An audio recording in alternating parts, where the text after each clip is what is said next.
The North Carolina hospitality industry comprises about 20,000 businesses, restaurants and hotels, and on that single day we displaced about half of our workforce. COVID closed us. We were at the lowest of lows. We were gutted. We couldn't find help. We developed messaging that resonated to help North Carolina rebuild its hospitality workforce. Real people telling you real stories in every single facet of the industry. We see the jobs being filled across our state, folks who've seen our ads about the hospitality industry and career opportunities that exist within it.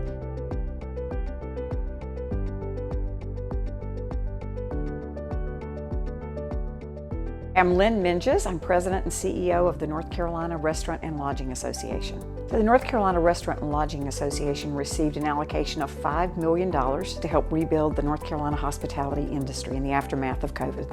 So the first part of the $5 million was used to do our homework, to do the research. We listened in a series of town halls all across North Carolina, what was working, what wasn't working. The second part of it was creative and collateral materials, messaging. We did that through a series of interviews with current workers in the industry that took the form of videos. And we are here at the market at 7th Street in Uptown Charlotte. Written components. Hi, I'm Steve Tannhauser, and I'm the co-owner of the Angus Barn Restaurant in Raleigh, North Carolina.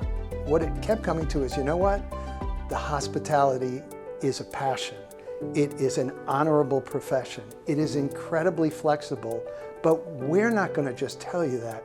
We're going to show you that through real people. Through paid television, streaming television, through radio, through social media, billboards. We did some job fairs across the state. We're very proud of our accomplishments.